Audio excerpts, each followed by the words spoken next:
Hi and welcome again to my channel. I am Ayobola Adebowale, your baby's doctor, and today we'll be talking about cough mixtures and why you shouldn't use them in your children. But before we go into that, I would like to remind you to like, subscribe, and click the notification bell so that you can get notified anytime I post a new video.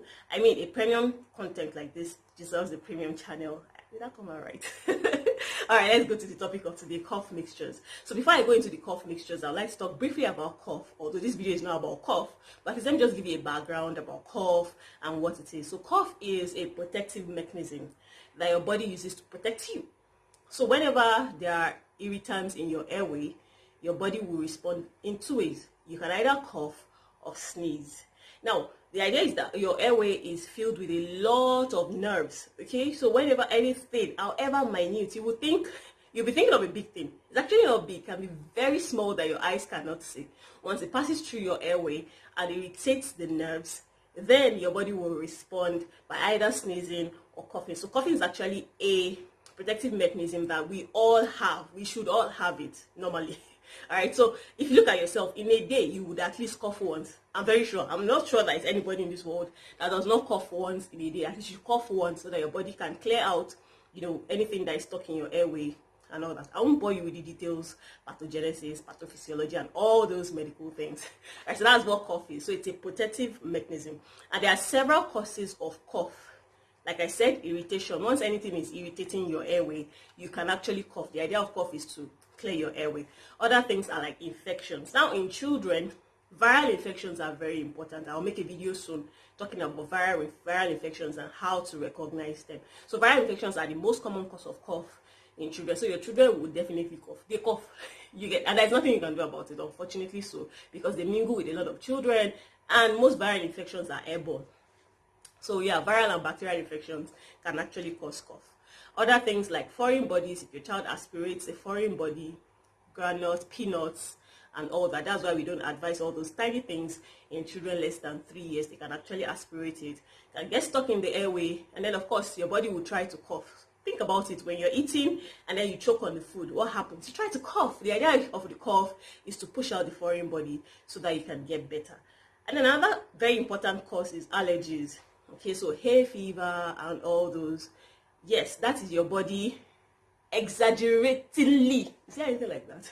Yes, responding to the irritant. Like I said, your body will respond to an irritant, but when the response is exaggerated, yes, that is what occurs in allergic reactions. So I think that's just basic thing. Just understand that cough is a protective mechanism that protects your body normally. All right, so to cough mixtures. There are two types of cough mixtures, okay? Or well, let me say three. They are the ones that we call the cough suppressants. So the idea of these ones are like, they are supposed to suppress your cough or reduce your cough. And then there are the ones that we call expectorants. Now the expectorants are the ones that you use when you have dry cough to help you produce some mucus, because dry cough can be very, very, very distressing. Okay, so it's to help you produce mucus, and then you can expectorate, you can throw out, you can cough out the mucus. Okay, so those are the two types, and of course there can be a mixture of the two. They can have suppressants and expectorants. The content of cough mixtures vary depending on the type that you are getting, and of course the most common stuff that you find inside cough mixture is what we call dextromethorphan. So that's like the most common one that you find in cough suppressants. Other ones are like phenylephrine, pyridine, which is an antihistamine, bromhexine. That one will help you with expectorating and all. And then of course there are lots, codeine and all that. Those are the active ingredients in cough syrup. Now you need to understand that these active ingredients have various side effects, and there are some very life-threatening side effects of these active ingredients. And I think I've said it before in one of my videos that any side effect of any drug is exaggerated in children. So if you feel like there's a side effect to this drug, trust me, in your child it is exaggerated. So it means that in a child, when you give cough syrup, these side effects are exaggerated. And you know that these days there are a lot of names to cough syrup. A lot of parents will come, mothers will come with several cough syrups. They say, I bought this one, I also bought this one, I use this one, I use the three together. And if you're not careful, if you don't check the active ingredients in this cough syrup, Before you know it, you have overdosed your child.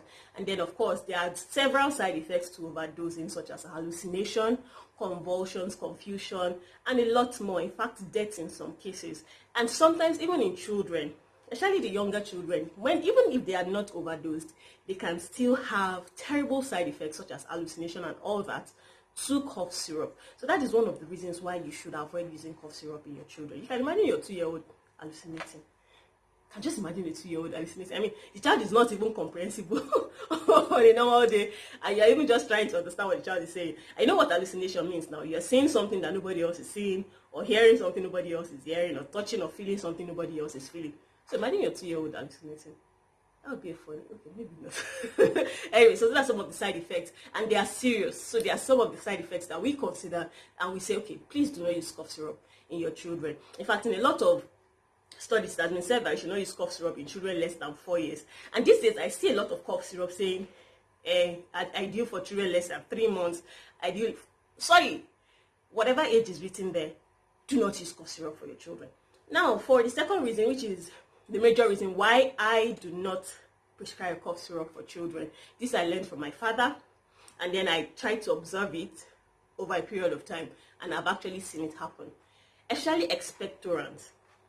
The idea of expectorants is that it will help you produce mucus, like I said earlier, and of course help soothe the dry cough and all that. Now, for an adult, if you take something that will make you produce sputum, okay, it's called sputum, but mucus here in your throat, it's called sputum. Okay, so if you take something that will make you produce sputum, what will happen? You as an adult, you clear your throat and then you throw it out. But your child, your younger child, even up until age of 7, 10 sometimes, cannot clear out sputum. Even we have some adults that don't know how to clear out sputum. Now, if you subject the child to expectorants, the child will produce the sputum. He's unable to cough it out to block the airway. She will keep coughing, trying to remove the sputum that is blocking the airway, and they will keep producing more sputum, and then before you know it, she's choking on the sputum, and then of course at the end of the day they start throwing up, all in the process of trying to remove that sputum. It is distressing. You see some children, their eyes are red, everywhere is puffy. They are trying so hard to remove that sputum from their throats, which they can. That is actually very distressing for any child, and the child should not experience that. So that is why I personally, as well as some other pediatricians and my father, do not recommend using expectorants in children. Now, the third reason. Facts have shown, studies have shown, I'm going to quote the studies in the description box below, that cough suppressants do not have any effect when compared to placebo. So placebo is when they give you something that has no effect on you. Maybe they give you vitamin C for headache. So placebo, they try to study both. Okay, if you give this person nothing, and then we give this person cough suppressants, let's see if there's any difference. And they discovered that there is absolutely no difference. I'm going to quote the studies below. You can check them, fact check them. Okay, so now the idea is, if it has no place or no role, then why are you using it? Do you get my point? Yes, I think you understand my point right now. Why are you using it? It has no place, it does no work. Now, this is where the trick is. Most cough syrups, cough mixtures have antihistamines or some other things that can make you drowsy and can make you sleep. Of course, I mean, if I'm sleeping and I'm not coughing during the sleep, I feel better. So I think that is the effects that a lot of us get from it. And of course, that is one of the reasons why some of these expectorants are addictive. People get used to them and they start abusing them. Okay, so if it has no effect apart from, well, maybe the positive effect of making you drowsy and helping you to sleep, then I don't see any reason why you should use cough syrup for your children. Don't use cough syrup for your children. Alright, so now I've talked about what not to do. I like to tell you what to do when your child has cough.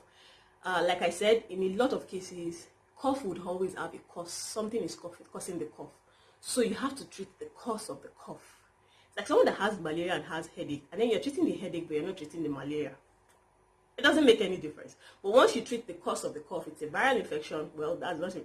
I'll talk about viral infections later. The bacterial infections, you use antibiotics, and then the cough will go. So you have to treat the cause of the cough. Or, well, in some cases like viral infections, you have to allow the course of the cough to run. So that you have to treat the cause or allow the course of the cough to run. Okay? Anyway, so for allergic reactions, if your child has allergies, you're suspecting allergies, they can give you some drugs to relieve the allergies. Another thing that works quite well is steam inhalation. Get a bowl of hot water, get a face towel, dip it. I should make a video on how to do steaming, right? All right, dip it in the hot water, squeeze it, put it close to the nose, let your baby inspire it. That can also help to unclog the airway. Another thing is to drop saline drops in the nostrils. That will also help to unclog the airways. Now, there is one very nice one that before I didn't believe, but I tried it and it worked. Not scientifically proven, so I'm not going to drop it in the description box below. But yes, cough can be relieved, don't quote me, by honey and lemon tea. It works, I think. At least it has worked for me, and some people have said it has worked. So if it has worked for you at any point in time, please drop your experience in the description box below. Let's learn from your experience. Has it worked for you?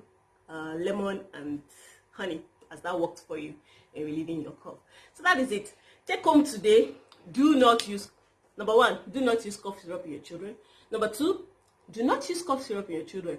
Number three, do not use cough. That's just the take home for today. Don't use cough syrup in your children. Treat the cause of the cough. You can give symptomatic treatments, like I've said, antihistamines, nasal saline drops, and all that. But please stop giving, in whatever name, whatever form it comes, do not give cough syrup to your children. So that is it today on Your Baby's Doctor. Thank you so much for joining me. I hope you have learned something, and I hope this information is something that you feel should be shared. So if you feel this information is very good and should be shared, please click the share button and share to people. Let people actually learn from this so that we can, of course, like I always say, together reduce the morbidity and mortality associated with children. Please remember to like and click the subscribe button. It's just down below and it's just one click. Click the button, encourage your sister. Click the button, and of course click the notification bell so that you can get notified anytime I post a new video. See you next time.